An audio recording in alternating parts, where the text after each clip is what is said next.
사랑하신 성도 여러분, 오늘도 성령 충만한 하루가 되시길 바랍니다. 오늘 주안에서 복된 하루가 되시길 바랍니다. 오늘 시편 15편 1절부터 5절의 말씀을 함께 살펴보겠습니다. 시편 1절 말씀입니다. 여호와여, 주의 장막에 머무를 자 누구 오며 주의 성산에 사는 자 누구 오니까? 라고 이야기하고 있습니다.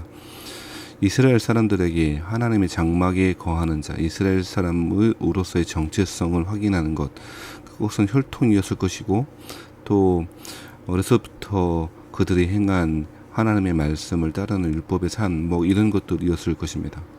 그런데 새삼스럽게 다윗은 하나님의 장막에 머무를 자가 누구냐, 주의 성산에 사는 자가 누구냐라고 그렇게 이야기하고 있는 것이죠.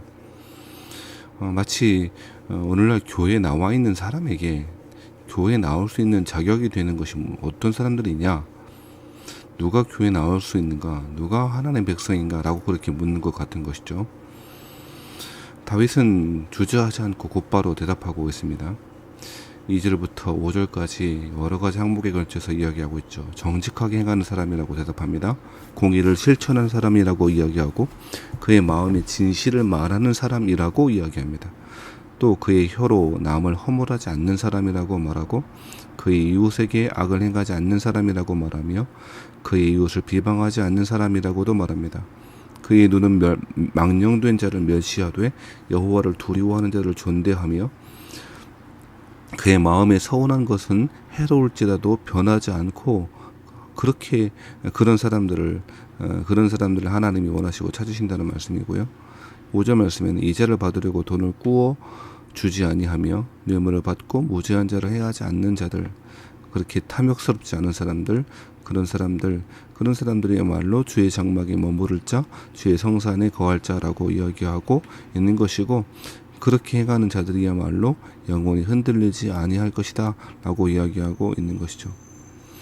하나님의 장막에 머무른다라고 하는 것은 하나님을 사랑할 뿐 아니라, 여호와의 성산에 머무르는 자는 하나님을 사랑할 뿐 아니라 주로 이웃과의 관계에 있어서 선한 관계를 맺으며 정의롭고 공의로운 삶을 살아가는 사람들이라고 이야기하고 있는 것이죠.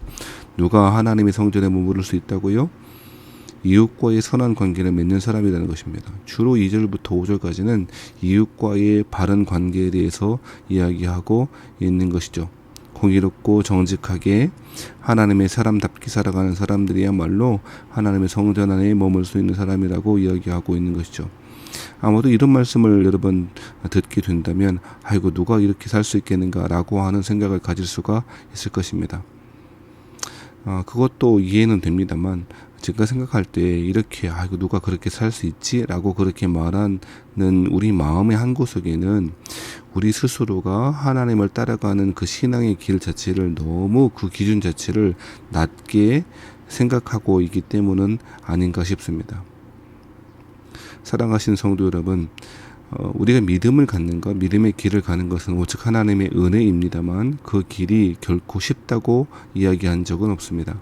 믿음의 길은 세상과 정반대의 길을 가는 것일 수 있습니다. 그러니 어려울 수밖에 없을 것입니다. 이자를 받으려고 돈을 꾸어주지 않는 사람이라고 말하는데, 그런 사람이 이 세상에 어디 있겠습니까? 돈을 꾸어주면서 어떻게 해서든 고리에 이자를 받으려고 하는 것이 세상에 있지 않겠습니까? 거짓말을 통해서라도 재판에 이기려고 하는 사람들이 우리 주변에 얼마나 많이 있습니까? 이웃을 비방하는 것은 죄의 목록에 끼지도 않는 세상 아닙니까? 그의 혀로 남을 허물하는 것, 그것은 가벼운 우리의 심리적인 위안을 주는 것쯤이라고 그렇게 합리화하지 않습니까? 그러니 이러한 세상 가운데 이 하나님의 말씀대로 살아가는 것이 너무 고된 일이고 힘든 일이라고 느껴질 수밖에 없는 것이죠. 하지만 오늘 성경은 분명하게 일갈합니다. 여호와의 장막에, 주의 장막에 거할 자가 어떠한 사람인지에 대해서 분명히 이야기하고 있는 것이죠. 물론 우리는 이스라엘이 있는 하나님의 성전의 일부에 머무를 수는 없을 것입니다. 여호와의 장막이 누구입니까? 여호와의 장막에 거하는 사람, 그 뜻이 오늘날 시대에는 어떤 의미를 갖고 있습니까? 여러분 잘 아시는 대로 우리 예수 그리스도께서 십자가에 죽으시고 부활하시고 승천하심으로 말미암아 우리를 거룩한 성전으로 삼으셨습니다. 고린도전서 3장 16절 말씀, 그리고 고린도전서 6장 19절의 말씀처럼 우리를 거룩한 성전 되게 하셨습니다. 하나님께서 당신의 거룩하신 영인 성령님을 우리 안에 보내주심으로 말미암아 우리가 하나님의 영을 모시고 사는 하나님의 성전이 되어졌죠. 주의 장막이 된 것입니다.